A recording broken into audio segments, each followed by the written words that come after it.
अगर मैं आपसे कहूं कि समुद्र मंथन सिर्फ एक पौराणिक कहानी नहीं था, बल्कि एक ऐसा रहस्य था जिसमें छिपा था अमरत्व का विज्ञान, विनाश की शक्ति और ऐसी दिव्य ऊर्जा जिससे खुद देवता भी डरते थे। लेकिन सबसे बड़ा सवाल यह है, अगर समुद्र मंथन सच में हुआ था तो आखिर वो समुद्र कौन सा था और उसमें ऐसा क्या छिपा था जिसके लिए देवताओं और असुरों ने मिलकर पूरी सृष्टि को दांव पर लगा दिया? और क्यों समुद्र मंथन से निकला एक विष इतना खतरनाक था कि खुद महादेव को उसे पीना पड़ा? आज हम जानेंगे समुद्र मंथन का वो असली रहस्य जिसे ज्यादातर लोग आज तक समझ ही नहीं पाए। कहानी शुरू होती है उस समय से जब देवता अपनी सारी शक्तियां खो चुके थे। एक श्राप के कारण देवराज इंद्र और सभी देव कमजोर हो गए थे और इसका फायदा उठाकर असुरों ने तीनों लोकों पर कब्जा करना शुरू कर दिया। देवताओं को समझ आ गया था कि अगर जल्द कुछ नहीं किया गया तो पूरी सृष्टि अंधकार में डूब जाएगी। तब सभी देवता पहुंचे भगवान विष्णु के पास। विष्णु ने एक ऐसा उपाय बताया जो जितना अद्भुत था उतना ही खतरनाक भी। उन्होंने कहा, क्षीर सागर का मंथन करो, वहीं छिपा है अमृत जो देवताओं को फिर से अमर बना सकता है। लेकिन समस्या ये थी, इतनी विशाल समुद्र को देवता अकेले नहीं मत सकते थे, इसलिए उन्हें अपने सबसे बड़े दुश्मनों असुरों के साथ हाथ मिलाना पड़ा। अब सवाल था, इतने विशाल समुद्र को मथा कैसे जाए? तब चुना गया मंदराचल पर्वत, जिसे बनाया गया मथनी, और रस्सी बनी नागराज वासुकी। देवता वासुकी की पूंछ की तरफ खड़े हुए और असुर उसके फन की तरफ। लेकिन जैसे ही मंथन शुरू हुआ, मंदराचल पर्वत समुद्र में डूबने लगा, क्योंकि उसे संभालने के लिए कोई आधार ही नहीं था। तभी भगवान विष्णु ने लिया कूर्म अवतार, एक विशाल कछुए का रूप, जिसने पूरे पर्वत को अपनी पीठ पर संभाल लिया। और फिर शुरू हुआ इतिहास का सबसे महान मंथन। लेकिन अमृत निकलने से पहले समुद्र से निकला कुछ ऐसा जिसने पूरे ब्रह्मांड में भय फैला दिया। हलाहल विष, इतना खतरनाक कि उसकी सिर्फ ऊर्जा से ही देवता और असुर जलने लगे। कहा जाता है, अगर ये विष फैल जाता तो पूरी सृष्टि खत्म हो सकती थी। और यहीं छिपा है समुद्र मंथन का सबसे बड़ा रहस्य, क्योंकि कई विद्वानों का मानना है कि हलाहल विष सिर्फ जहर नहीं था, बल्कि वो एक ऐसी विनाशकारी शक्ति थी जो आज की भाषा में किसी परमाणु ऊर्जा या रेडिएशन जैसी हो सकती है। तब सभी देवता पहुंचे महादेव के पास और पूरी सृष्टि को बचाने के लिए महादेव ने वो विष पी लिया। लेकिन उन्होंने उसे पेट में नहीं उतारा, उन्होंने उस विष को अपने कंठ में रोक लिया और तभी से वे कहलाए नीलकंठ। लेकिन समुद्र मंथन अभी खत्म नहीं हुआ था।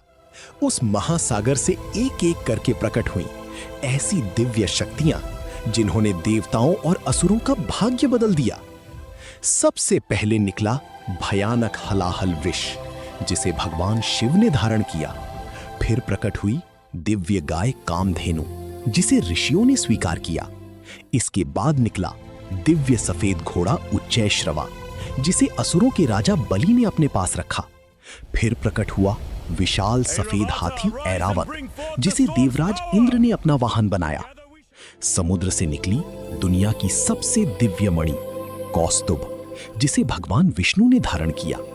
फिर प्रकट हुआ कल्प वृक्ष, एक ऐसा वृक्ष जो हर इच्छा पूरी कर सकता था। इसे स्वर्गलोक में स्थापित किया गया।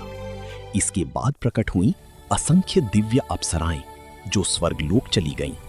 और फिर पूरा ब्रह्मांड प्रकाश से भर गया, क्योंकि समुद्र से प्रकट हुई धन और समृद्धि की देवी मां लक्ष्मी। सभी देव और असुर उन्हें देख मोहित हो गए, लेकिन मां लक्ष्मी ने स्वयं भगवान विष्णु को अपना पति चुना। फिर प्रकट हुई वारुणी देवी, जिन्हें असुरों ने स्वीकार किया। इसके बाद निकला चंद्रमा, जिसे भगवान शिव ने अपने मस्तक पर धारण किया। समुद्र से दिव्य शंख भी निकला, जो आगे चलकर भगवान विष्णु का प्रतीक बना। कुछ कथाओं में बताया जाता है कि कई दिव्य अस्त्र और शक्तियां भी प्रकट हुई थीं, जिन्हें देवताओं ने धारण किया। फिर प्रकट हुए देवताओं की वैद्य धन्वंतरी। उनके हाथ में था अमरत्व देने वाला अमृत कलश। और आखिर में निकला वो अमृत जिसके लिए पूरा समुद्र मंथन किया गया था। एक ऐसी शक्ति जो किसी को भी अमर बना सकती थी। लेकिन जैसे ही अमृत निकला, देवताओं और असुरों के बीच युद्ध छिड़ गया, क्योंकि जो अमृत पी लेता वो अमर हो जाता। तब भगवान विष्णु ने लिया मोहिनी अवतार, एक ऐसा रूप जिसके सामने असुर भी अपना विवेक खो बैठे। मोहिनी ने चतुराई से पूरा अमृत देवताओं को पिलाना शुरू कर दिया, लेकिन एक असुर चुपके से देवताओं के बीच बैठ गया, राहु। जैसे ही उसने अमृत पिया, सूर्य और चंद्रमा ने उसे पहचान लिया और उसी क्षण भगवान विष्णु ने सुदर्शन चक्र से उसका सिर काट दिया। लेकिन तब तक अमृत उसके गले तक पहुंच चुका था, इसीलिए राहु और केतु अमर हो गए। लेकिन असली सवाल आज भी वही है, क्या समुद्र मंथन सिर्फ एक कहानी थी, या फिर प्राचीन भारत के पास सच में ऐसी शक्तियों का ज्ञान था जिसे आज का विज्ञान भी पूरी तरह नहीं समझ पाया? क्या हलाहल विष किसी प्राचीन विनाशकारी ऊर्जा का प्रतीक था? क्या अमृत अमरत्व के किसी खोए हुए विज्ञान का संकेत था? और क्या समुद्र मंथन असल में अच्छाई और बुराई के बीच चलने वाला एक अनंत संघर्ष है जो आज भी इंसान के अंदर जारी है? अगर आपको लगता है कि हमारे प्राचीन ग्रंथों में ऐसे रहस्य छिपे हैं जिन्हें दुनिया आज भी पूरी तरह नहीं समझ पाई, तो इस वीडियो को अभी लाइक करो और चैनल सब्सक्राइब जरूर करना, क्योंकि अगले वीडियो में हम खोलेंगे एक और ऐसा रहस्य जो शायद आपकी पूरी सोच बदल दे। और याद रखना, हर मिथक सिर्फ कहानी नहीं होता,